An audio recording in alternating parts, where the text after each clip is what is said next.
Hi folks, I'm Ashraf Ingora. I'm a language and soft skill trainer, live business and parenting coach. Ashraf the mover and shaker में आज मैं कुछ खास बातें बताना चाहूँगा। अपनी शुरुआत में एक शेर से करना चाहूँगा कि मंजिल क्या है, रास्ता क्या है। मंजिल क्या है, रास्ता क्या है, हौसला हो तो फासला क्या है। जैसे कि विक्टर ह्यूगो ने कहा है कि people don't lake strength, they lake will. लोगों के पास शक्ति की कमी नहीं है, कमी है सिर्फ इच्छा शक्ति की। इसलिए जब तक कि मंजिल तक न पहुंच जाए तब तक लगातार कोशिश जारी रखिए। आपको कामयाब होने से कोई नहीं रोक सकता। कहा जाता है कि आप जिस मकसद को पाने के लिए पूरी शिद्दत से कोशिश करते हैं तो कायनात का जर्रा जर्रा उसको पाने में आपकी मदद करता है। क्योंकि संघर्ष जितना कठिन होगा कामयाबी की खुशी भी उतनी ही ज्यादा होगी। संघर्ष में आदमी अकेला होता है, सफलता में दुनिया साथ होती है। जिस पर यह जग हंसता है वो एक दिन इतिहास रचता है। जिंदगी में तपिश भी बहुत जरूरी है। अक्सर वो पौधे मुरझा जाते हैं जिनकी परवरिश छाया में होती है। याद रखें, जो वक्त के साथ नहीं बदलता उसे बदल दिया जाता है। इसलिए बदलते वक्त के साथ खुद को बदलिए, वरना बदल दिए जाओगे और आपकी जगह पर कोई और कामयाबी की बुलंदी को छू रहा होगा। नोकिया, HMT, एम्बेसडर, कोडक और कितने ही नाम हैं जिन्हें लोगों ने भुला दिया। किसी शायर ने कहा कि वक्त को जिसने नहीं समझा उसे मिटना पड़ा। वक्त को जिसने नहीं समझा उसे मिटना पड़ा। बच गया तलवार से तो फूल से कटना पड़ा। वक्त को पहचानिए, बदलिए बदलते वक्त के साथ। ये जेट एज है, रैपिड ट्रेवल का जमाना है। पुराने ढर्रे पर चलना बंद कीजिए। जिस तरह एजुकेशन में, सेल्स टेक्निक में, व्यापार में, व्यवहार में तेजी से बदलाव होता जा रहा है, उतनी तेजी से हम खुद को नहीं बदल पाए हैं। कुछ आउट ऑफ द बॉक्स सोचिए, कुछ नया, कुछ डिफरेंट, कुछ इनोवेटिव करने की कोशिश कीजिए। तब वे लोग जो आपको कभी नोटिस नहीं करते थे, आपको ऐरा गैरा या रिफ रैफ समझते थे, वो लोग भी आपको नोटिस करना शुरू कर देंगे कि कौन है ये शख्स कामयाबी के क्षेत्र में जिसके नाम से हंगामा क्यों है बरपा, ये तूफान क्यों है उठा। जिन लोगों ने आपका हाथ खींचकर ऊपर उठाने की बजाय आपकी टांग खींच करके नीचे गिराने की कोशिश की है, जब भी वे अपनी ऊंची उड़ान आपने अपनी ऊंची उड़ान भरना चाहा है, लोगों ने आपके पंख नोचकर आपको उड़ने से रोकने की कोशिश की है। आपके रास्ते में कांटे बिछाए हैं, रोड़े अटकाए हैं। आपके बुलंद हौसले से उन्हें भी यह सबक मिलेगा कि किसी भी आगे बढ़ने वाले व्यक्ति को पीछे से लात नहीं मारना चाहिए, उसकी गति बढ़ जाती है। वाकिफ कहाँ जमाना हमारी उड़ान से, वाकिफ कहाँ जमाना हमारी उड़ान से, वो और थे जो हार गए आसमान से। याद रखिए, रोती सूरत किसी को भी पसंद नहीं आती। मजबूर को नहीं, लोग मजबूत को पसंद करते हैं, उन्हें फॉलो करते हैं।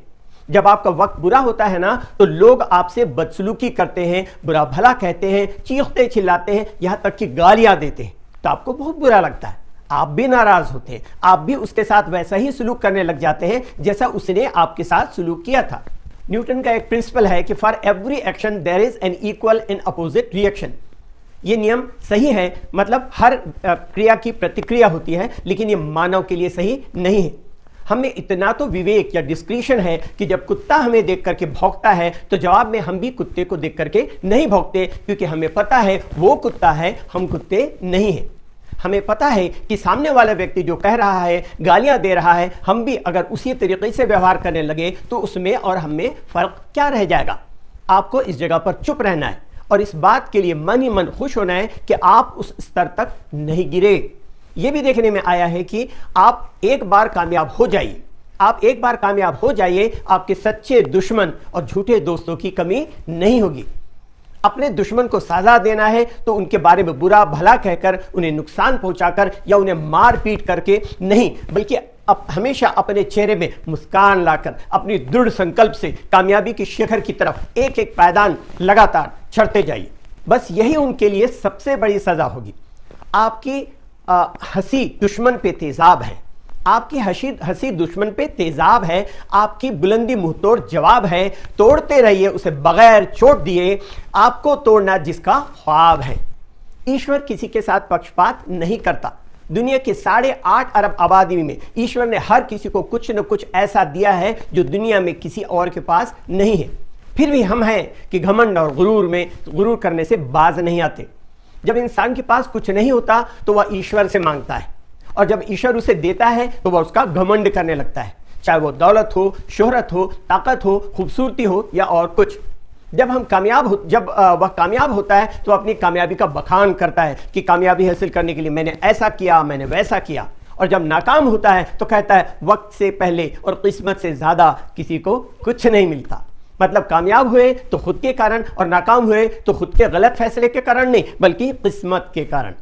यह भी याद रखें कि अक्सर कामयाबी के साथ कुछ न कुछ अहंकार तो आ ही जाता है। इसलिए हमेशा डाउन टू अर्थ रहिए, हमेशा अपनी गुड डीड से अपने दोस्तों के साथ ही नहीं बल्कि अपने दुश्मनों के साथ भी हुस्न सलूक कीजिए। किसी ने कहा है, be social to all, be familiar to some, be close to one, but be enemy to none. अर्थात सबके साथ सामाजिक बन के रहिए, कुछ के साथ परिचय बढ़ाइए, किसी को अपना बनाइए लेकिन किसी को दुश्मन कभी ना बनाइए, क्योंकि ये दुनिया बहुत छोटी हो गई है। कभी भी किसी को भी किसी की भी जरूरत पड़ सकती है।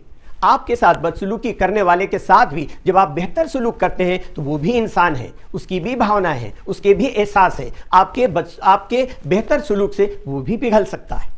इंग्लिश के लिए आप मेरे channel English breakfast with Ashraf and soft skill के लिए Ashraf the mover and shaker को लाइक, शेयर एंड सब्सक्राइब करें। कमेंट सेक्शन में कमेंट करें, बेल आइकॉन प्रेस करें और मेरी बुक जरूर पढ़ें। Thanks for watching.